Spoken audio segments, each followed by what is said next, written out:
ओम नमो भगवते वासुदेवाय। ओम नमो भगवते वासुदेवाय। ओम नमो भगवते वासुदेवाय। नारायणं नमस्कृत्य नरं चैव नरोत्तमं देवीं सरस्वतीं व्यासं ततो जयमुदीरयेत्। नष्टप्रायशो भद्रेषु नित्यं भागवत सेवया भगवती उत्तमश्लोके भक्तिर्भवति नैष्टिकी। ओम अज्ञानतिमिरान्धस्य ज्ञानाञ्जनशलाकया चक्षुरुन्मिलितं येन तस्मै श्रीगुरवे नमः। नमो विष्णुपादाय कृष्णप्रेष्ठाय भूतले श्रीमते भक्तिवेदान्तस्वामिनिति नामिने। नमस्ते सारस्वती देवे गौरवाणी प्रचारिणे निर्विशेष शून्यवादी पाश्चात्य देशतारिणे। जय श्री कृष्ण चैतन्य प्रभु नित्यानंद श्री अद्वैत गदाधर शिवासादि गौर भक्तवृंद। हरे कृष्णा कृष्ण कृष्णा हरे हरे हरे राम राम राम हरे हरे।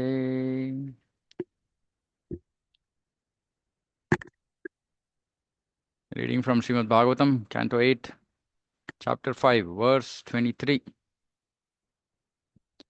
अयं च तस्य स्थितिपालनक्षणः सत्वं जुषाणस्य भवाय देहिनां तस्माद् व्रजामः शरणं जगद्गुरुं स्वानां स नो धास्यति शं सुरप्रियः. Now is the time to invoke the mode of goodness of the living entities who have accepted material bodies. The mode of goodness is meant to establish the Supreme Lord's rule, which will maintain the existence of the creation. Therefore, this is the opportune moment to take shelter of the Supreme Person of Godhead. Because he is naturally very kind and dear to the demigods, he will certainly bestow good fortune upon us. So, Rajas and Tamas. So, in the previous verse, uh, hmm, he accepts different forms as incarnations, either the mode of goodness, mode of passion, or mode of ignorance. Now they are saying the importance of mode of goodness is very important for us. Now is the time to invoke mode of goodness for all of us who have accepted material bodies and who have accepted the path of devotion. Mode of goodness is meant to establish the Supreme Lord's rule. So Supreme Lord will rule us if we come to the mode of goodness. So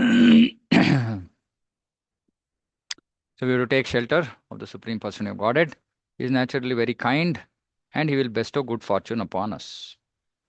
The material world is conducted by the three modes of nature, namely Sattva, Rajo, and Tamoguna. By Rajoguna, everything material is created. By Sattva-guna, everything material is maintained properly. And by Tamoguna, when the creation is improperly situated, everything is destroyed. Now, in material world, what is being done? Okay, Rajoguna, everything is created. There is no Sattva-guna for maintaining properly. So, maintenance also happens by Rajoguna, meaning people are in Rajoguna for even maintenance. So, then actually it results in faster degradation and destruction. It's very simple. Like now, when you are in Sattva Guna, you are more, um, what is the word? Mm, delicate. Uh, we take care of things more nicely, like that. Uh, and in Rajoguna, you're very rough. Uh, you don't maintain things nicely. Mm. So what happens? Things get destroyed very quickly. So when Sattva-guna doesn't exist, destruction happens very quickly. So this is important to understand. So we are also in various modes as devotees. We have to somehow quickly come to the stage of Sattva. Because Sattva is required to actually maintain and grow our devotion. Which if in Tamoguna, in Rajoguna, like I said, it will might result in the bhakti actually decreasing, because Rajoguna and Tamoguna are not favorable for devotion.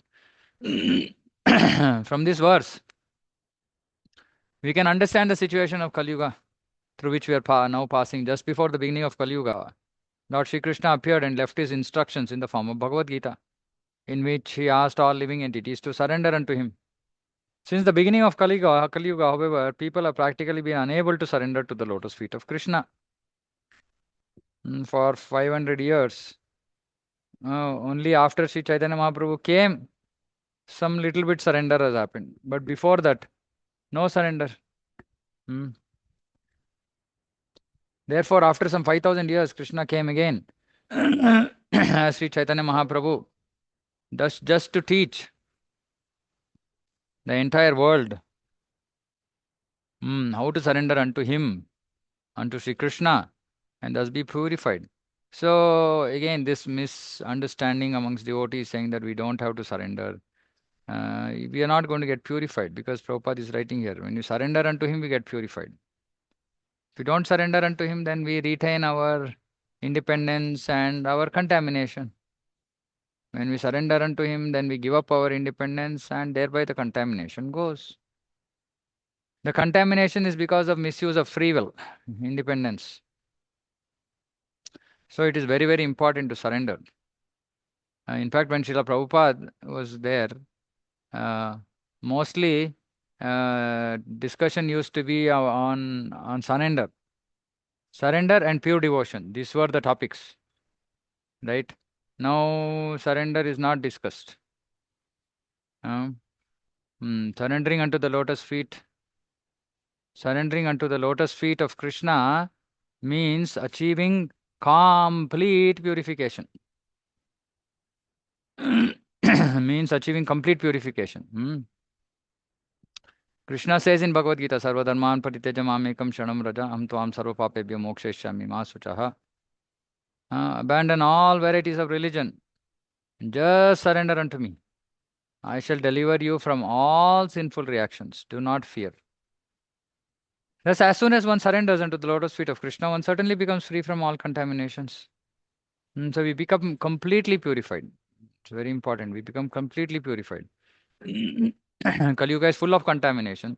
So we need to completely surrender so that we'll be fully purified. खये दोष निधे राजनस्ति एको महान गुणः कीर्तनादेव कृष्णस्य मुक्त संगः परम व्रजेत. This age of Kali is full of unlimited faults. Indeed, it is just like an ocean of faults, dosha nidhi. But there's one chance, one opportunity. Kirtanadeva Krishnasya Mukta Sangha Param Vrajet.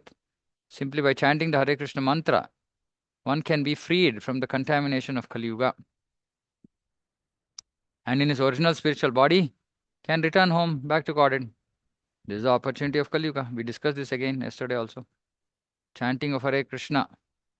Most critical. When Krishna appeared, he gave his orders. And when Krishna himself appeared as a devotee, he showed us the path by which to cross the ocean of Kali Yuga. That is the path of the Hare Krishna movement. When Sri Chaitanya Mahaprabhu appeared, he ushered in the era for the Sankirtana movement. It is also said that for 10,000 years this era will continue. This means that simply by accepting the Sankirtana movement and chanting the Hare Krishna Mahamantra, the fallen souls of this Kali Yuga will be delivered. After the battle of Kurukshetra, at which Bhagavad Gita was spoken, Kali Yuga continues for 432,000 years, of which only 5,000 years have passed. Thus, there is still a balance of 427,000 years to come. Of these 427,000 years, the 10,000 years of Sankirtana movement inaugurated by Sri Chaitanya Mahaprabhu 500 years ago provide the opportunity for the fallen souls of Kali Yuga to take to the Krishna consciousness movement, chant the Hare Krishna Mahamantra, and thus be delivered from the clutches of material existence and return home back to Godhead. So, the golden age is for 10,000 years. After 10,000 years, Kali Yuga is going to flourish more. Actually, Kali Yuga is not flourishing right now. And even without Kali Yuga flourishing, we can see so much of contamination, so much of degradation. Just imagine what will happen when Kali Yuga actually manifests, which will manifest after this period of, after this golden age. 10,000 years. Especially at least those who are devotees should make sure that they don't plan to come back. And to help out those jivas who are still struggling in this material world, not able to find the path of devotion, so we have to go and distribute that mercy. Like I said, we should do Harinam, and along with Harinam, do book distribution. And Harinam should be such that we will engage devotees in people, general people in singing Hare Krishna. And then go and talk about book distribution. So this is very, very important. Chanting of the Hare Krishna mantra is potent always, but it is especially potent in this age of Kali. Therefore, Shukadeva Goswami says, Kaler Doshani Rajan. Did we by chance finish this verse yesterday? Somehow I feel we have finished this verse. No, Prabhu. No? Hey, I think we finished this verse yesterday. Prabhuji, we read this verse. Yeah, we finished this verse. Okay, everybody is again hearing. Yeah, Shuka Vacha. Okay, anyway, so we finished, yeah. Shri Shuka Vacha. Iti abhashya suran vedhaha sahadevairarindama ajitasya padam sakshad jagama tamasapparam. O Maharaj Parikshit, subduer of all enemies, after Lord Brahma finished speaking to the demigods, he took them with him to the abode of the Supreme Person of Godhead, which is beyond this material world. The Lord's abode is on an island called Shweta Dvipa, which is situated in the ocean of milk. So, the Shweta Dvipa is this planet where Shweta Dvipa is present, was what was given to Dhruva. So this is the spiritual world. It is indestructible. Like Vrindavan, Jagannath Puri, Dwarka, etc. So this, so till the end of the annihilation, full pralaya, the planet remains and then it manifests, unmanifests. So it's eternal. This planet is eternal. And Kshirodakashai Vishnu is lying on Ananta Shesh, on the ocean of milk.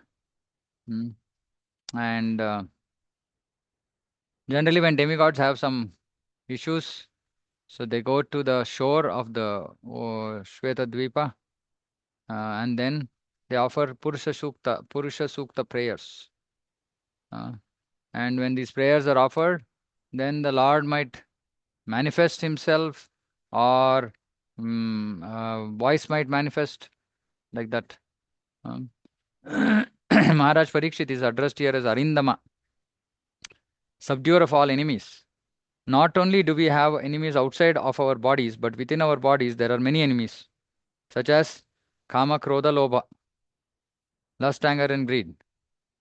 Maharaj Parikshit is specifically addressed as Arindama, because in his political life he was able to subdue all kinds of enemies. And even though he was a young king, as soon as he heard that he was going to die within 7 days, he immediately left his kingdom. He did not follow the dictates of enemies within his body, such as lust, anger, and greed.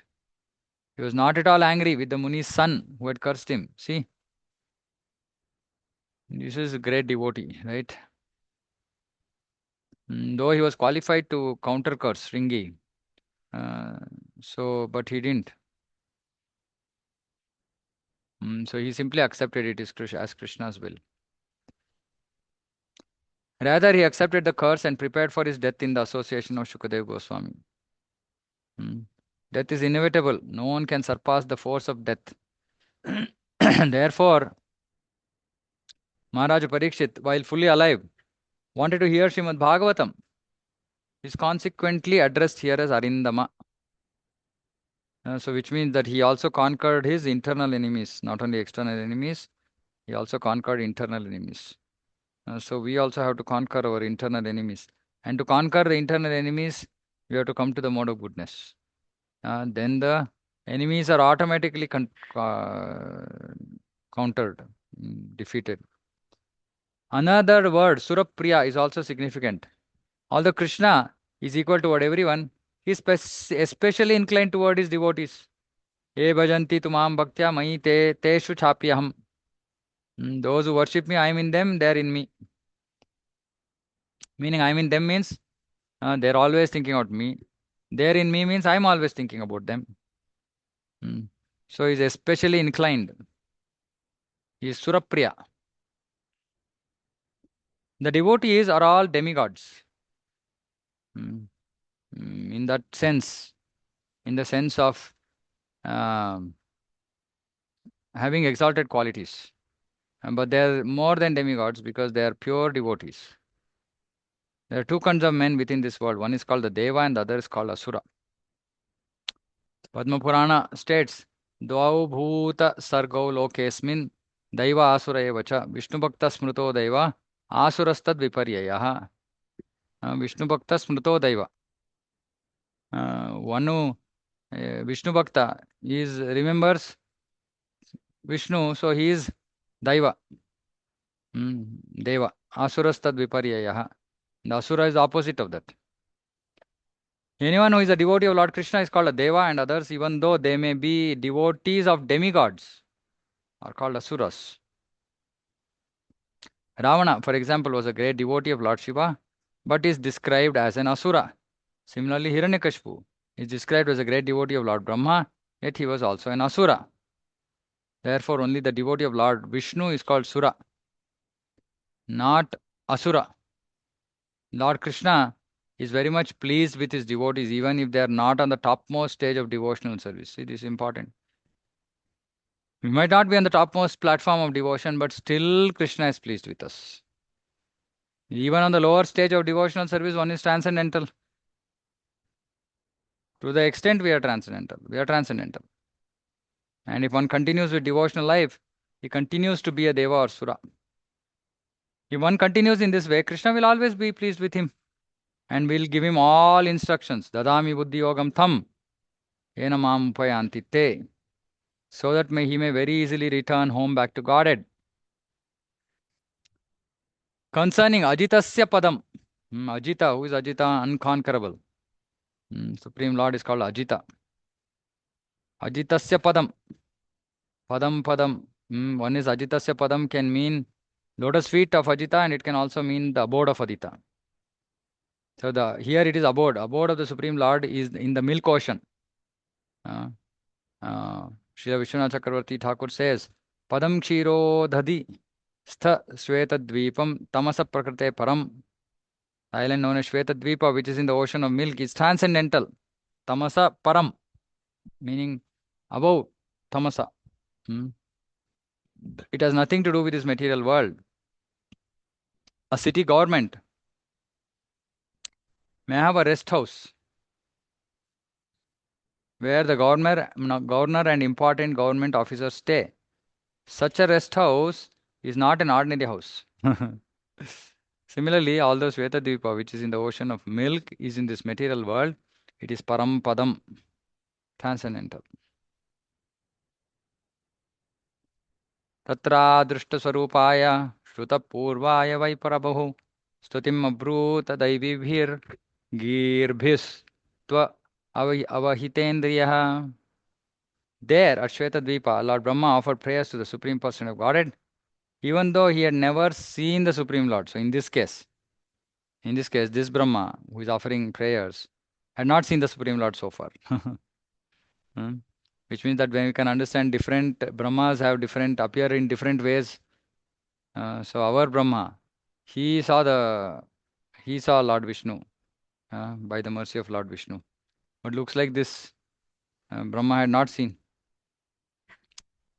So different ways, different types of Brahmas. Simply because Lord Brahma had heard about the Supreme Lord from Vedic literature, with a fixed mind, he offered the Lord prayers as written or approved by Vedic literature. It is said that when Brahma and the other demigods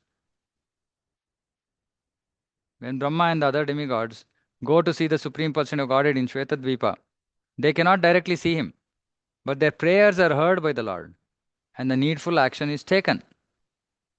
This we have seen in many instances. The word Shrutapurvaya is significant. We get experience by directly seeing or by hearing. If it is not possible to see someone directly, we can hear about him from authentic sources. Sometimes people ask whether we can show them God. This is ludicrous. It is not necessary for one to see God before he can accept God. Our sensory perception is always incomplete. Therefore, even if we see God, we may not be able to understand him. Like so many people, they saw Krishna. Hmm. Many did not know Krishna's supreme position. Even many those who knew did not accept his supreme position. Duryodhana, Dhritarashtra, and Jarasandha, all the people who were on the opposite side of Krishna in the battle of Kurukshetra, they all saw Krishna, but they didn't know him or they didn't accept him as Supreme Lord. So, what is the use of our eyes? If we simply see Krishna, uh, we may not be able to recognize him also. Or somebody is uh, dressed like Krishna, he's wearing he's dark blue in color and he's wearing a peacock feather, he has a flute in his hand. We might think, oh, he's Krishna. So, Havajananti Mamudha Manushim Tanamashritam. Even though rascals and fools saw Krishna personally, they could not understand that he is the Supreme Personality of Godhead. Even upon seeing God personally, one who is unfortunate cannot understand him. Therefore, we have to hear about God, Krishna, from the authentic Vedic literature and from persons who understand the Vedic version properly, not those who speculate. You have to hear from those people who understand the Vedic version, what has been said in the Vedas. Even though Brahma had not seen the Supreme Person of Godhead before, he was confident that the Lord was there in Shvetadvipa. Now, how did he come to know? Because it's given in the Shastra. Thus, he took the opportunity to go there and offer prayers to the Lord. These prayers were not ordinary concocted prayers. Prayers must be approved by Vedic literature. So, mostly our prayers will be concocted, right? Because it might not be there in Vedic literature. So, it's always good to memorize verses for prayers. If you want to offer some prayer, we should search a corresponding verse in scriptures and then memorize it. It's more approved. As indicated in this verse by the words Daivi Bhir Gir Bihi. In our Krishna consciousness movement, we do not allow any song that has not been approved or sung by bona fide devotees. So we cannot allow cinema songs to be sung in the temple. Of course, there's one more consideration.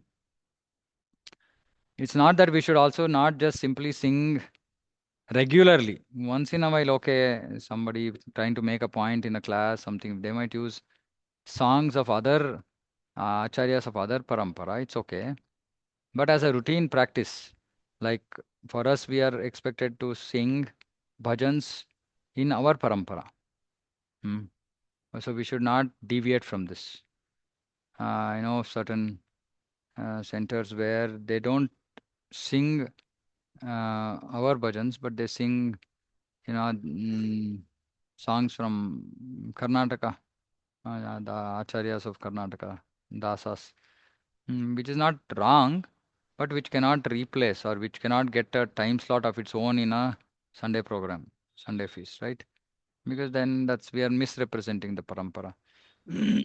So, of course, songs have to be sung by bona fide devotees, and specifically bona fide devotees of our parampara, we should use mostly. And then, of course, others, if we are inspired by some other devotees from other sampradayas, we can always quote. But of course, we cannot allow cinema songs, etc. Sometimes while devotees are doing dramas, etc., they just pick up any song from anywhere. No, it's not good. It should be authentic. It should be sung by some, it should have been sung by some bona fide devotee. See, we generally sing two songs. One is Sri Krishna Chaitanya Prabhu Nityananda Shri Advaita Gadadhara Shiva Sadi Gaura Bhakta. This is bona fide. It is always mentioned in the Chaitanya Charitamrita, and it is accepted by the Acharyas. The other, of course, is the Mahamantra. Hare Krishna, Krishna Krishna, Hare Hare, Hare Rama, Rama Rama, Hare Hare. We may also sing the songs of Narottam Das Thakur, Bhakti Vinod Thakur, and Lochan Das Thakur. But these two songs, Sri Krishna Chaitanya and Hare Krishna Mahamantra, are sufficient to please the Supreme Person of Godhead, although we cannot see him. So Prabhupada is so clearly saying, we don't have to, we don't have to also sing generally for the sake of singing. Hare Krishna Mahamantra is enough. Sometimes devotees want to, their harmonium and stuff, and they pick up, some bhajans or which are, not that it should not be sung, but Prabhupada is saying this is enough. And then there are special occasions, or there are even routine daily worship. For example, of Darshanarti might sing Shri Krishna Chaitanya Prabhu Daya Karo More. Right, so like this, and then we have Guru Vandana, then we have Guru Astaka. So all these are authentic prayers which have been prescribed by Prabhupada. So we should sing them. But in general, rest of the time, just sing Hare Krishna Mahamantra and Panchatattva Mantra, that's enough. Seeing the Lord is not as important as appreciating Him from the authentic literature or the authentic statements of authorized persons. So it is very important. We should not challenge. We should not say, okay, I have not seen God, so I won't accept. So we should just follow in the footsteps of Lord Brahma. He had not seen God, but he simply followed approved literatures. Sri Brahmovacha Avikriyam Satyamanantamadyam Guhashayam Nishkalam Apratarkyam Manograyanam Vachasani Namamahe Deva Varam Varenyam.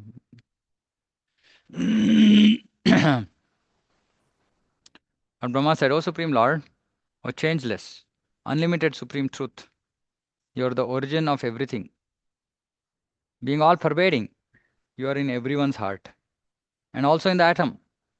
You have no material qualities. Indeed, you are inconceivable. The mind cannot catch you by speculation, and words fail to describe you. You are the Supreme Master of everyone, and therefore you are worshipable for everyone. We offer our respectful obeisances unto you. The Supreme Person of Godhead is not anything of material creation. Everything material must change from one form to another. For example, from earth to earthen pot and from earthen pot to earth again. All our creations are temporary, impermanent. The Supreme Person of Godhead, however, is eternal. And similarly, the living entities or parts of Him are also eternal. Amaivamsho Jiva Loke Jiva Bhuta Sanatanaha. The Supreme Person of Godhead is Sanatana, eternal. And the individual living entities are also eternal. The difference is that Krishna is the Supreme Eternal, whereas the individual souls are minute fragmental eternals. Bhagavad Gita says, Kshetragnam chapi mam viddhi sarvakshetreshu bharata. Although the Lord is a living being and the individual souls are also living beings, the Supreme Lord is Vibhu, all-pervading, and Ananta, unlimited. The Lord is the cause of everything. The living entities are innumerable, but the Lord is one. Nityo Nityanam, Chetanas Chetananam. No one is greater than Him, and no one is equal to Him. So it's called Asamordva, meaning no one is greater than Him, no one is equal to Him. Thus the Lord is the supreme worshipable object as understood from the Vedic mantras. The Lord is supreme because no one can evaluate Him by mental speculation or jugglery of words. The Lord can travel more quickly than the mind. Ishopanishad says, Anejadekam manasojaviyo nainad deva apnuvan purvamarshat tadhavatonnyan atyeti tishtat tasmin apo matarishva dadati. Although fixed in his abode, he is swifter than the mind and can overcome all others running.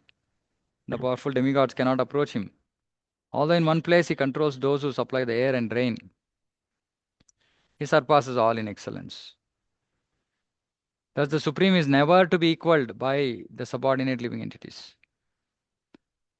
Because the Lord is situated in everyone's heart and the individual living entity is not, never should the individual living entity be equated with the Supreme Lord. Sarvasya cham hridi sannivishtaha. I am situated in everyone's heart. This does not mean, however, that everyone is equal to the Lord. In the Shruti mantras, it is also said, Hridihi ayam atma pratishtitaha. In the beginning of Srimad Bhagavatam, it is said, Satyam param dhimahi. The Vedic mantra says, Satyam gnanam anantam, Nishkalam nishkriyam shantam niravadyam. God is supreme. Although naturally he does not do anything, he is doing everything. As the Lord says in Bhagavad Gita, Maya tatamidam sarvam jagad abhyaktam murtina matsthani sarvabhutani nachaham tesha avastita.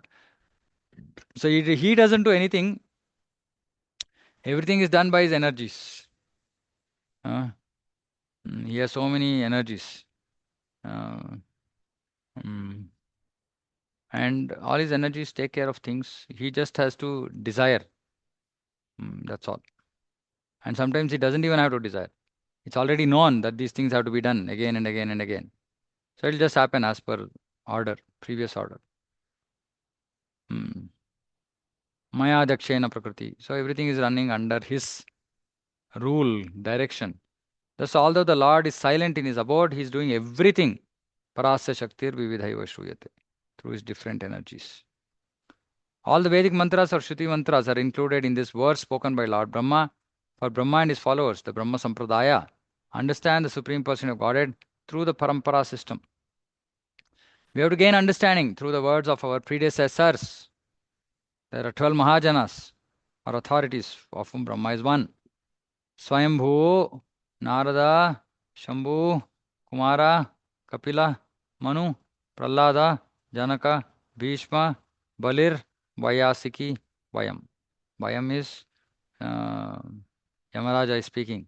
So he's saying Swayambhu, Swayambhu Manu, Narada, Shambhu, Lord Shiva, Kumara, Kapila, Manus, in general, all Manus, Prahlada, Janaka, Bhishma, Bali, Vayasiki. Vayasiki is Shukadeva Goswami, and Vayam, myself, which is Yamaraj. We belong to the disciplic succession of Brahma, and therefore we are known as Brahma Sampradaya. As the demigods follow Lord Brahma to understand the Supreme Lord, we also have to follow the authorities of the Parampara to understand the Lord. So for which we have to read to understand the Lord as He is, Janma Karma Cha Me Divyam. We have to read from Srila Prabhupada and previous acharyas. See, Srila Prabhupada's purports actually, they purify us to come to the stage of pure devotion and help us to make progress. So they are, real instructions, shiksha, hitting us again and again and again and again and again, so that we don't lose track. Srila Prabhupada has mentioned, also mentioned about the higher rasas and ways to achieve them, etc., but not in great detail. Because, like for example, our previous acharyas, say Vishwanath Chakravarti Thakur, he writes his purports are more heavy on rasa. But Prabhupada is talking to a completely different audience who are completely contaminated. So if Prabhupada had talked about all these very high exalted topics, it would have resulted in Sahajiism. People wouldn't have understood, would have just taken it very lightly, etc. So Prabhupada did not write much about higher topics. And he generally said, okay, once by reading his books, once devotees become purely situated in the practice of pure devotional service, then automatically their heart will yearn to hear more about Krishna. And then by the instructions of Guru or by Krishna from within, devotees will be taken to different different books, different acharyas, etc., time to time, for giving that required knowledge to go back to Krishna. I've spoken about this multiple times, but again, no harm repeating. All of our paths back home, back to Godhead are unique. All our paths will be unique because all of us are unique. No two devotees are alike. And Krishna, because we are unique, Krishna will give unique instructions. There are general instructions and there are unique instructions. So the general instructions are for everybody, which is sadhana bhakti, vaidhi bhakti, which is for everybody. Then when we come into raganuga bhakti, then the instructions are different. They'll be more specific based on our rasa, our mood, so many things. So we have to have faith in the parampara. We have to have faith in our guru. Yesterday I was hearing one class, Prabhupada was saying, today I think, yeah. So one should choose his guru. So he was talking about choosing guru, and he said the whole process of choosing a guru is for to convince ourselves that I can follow every instruction that this guru is speaking. And that is the only criteria. Mm.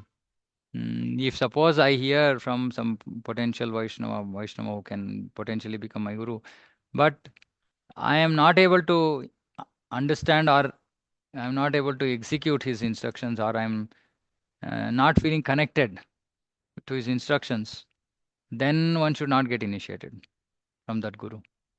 So Prabhupada said it is to make sure that we can actually follow all the instructions. Because if we follow all the instructions, we go back to Godhead. If we don't follow, then it becomes Guru Ravagya, then we fall. So accepting a guru is not a matter of joke. So parampara system is very, very important. Each of our acharyas have had a different mandate. When they appeared, they were expected to do different things. Sanatana Goswami was expected to do different things by Chaitanya Mahaprabhu, Rupa Goswami, Raghunath Das Goswami, Swarup Damodar, Ramananda Rai, like this. And our whole disciplic succession is so special that each of them have a special offering to Krishna. So we are fortunate, and we should just make sure that we stick to our parampara acharyas. And of course, founder acharya is of ISKCON is Srila Prabhupada. We should not forget. We should not jump over. Jump over means ignore the present acharya, go to previous acharya. And that is offensive. Which is why it's also an issue in ISKCON. So many people think that Prabhupada did not give everything for us, everything for achieving perfection. So then they left ISKCON. Then went to Gaudiya Math, etc. But Prabhupada has not given whatever is required for us to achieve perfection. It's perfectly clear and there's no doubt about it. So we have to, unless we study, right, Prabhupada's books, we will not know what is there where.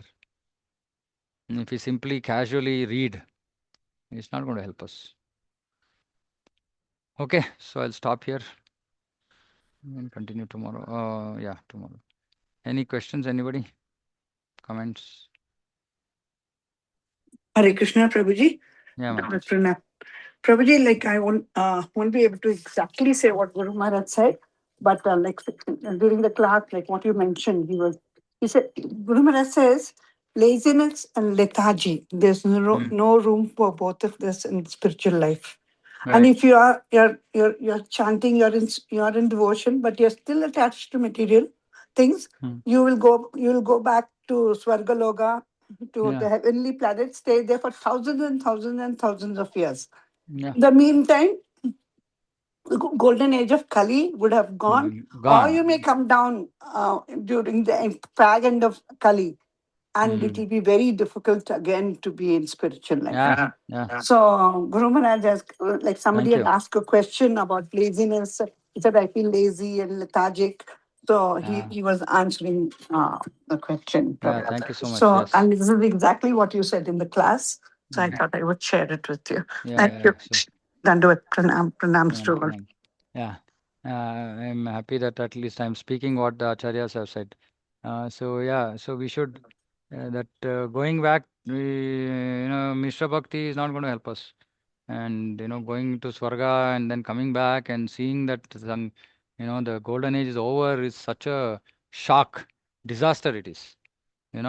Especially for devotees who came in, who started devotion, but retained material desires, went to Swarga, then came back, right in the middle of, hell.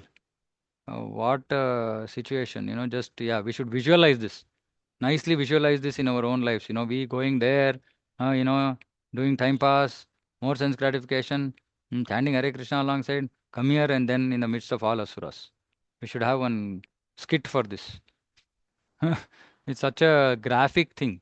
Maharaj said, really, I mean, we just simply simply wasted.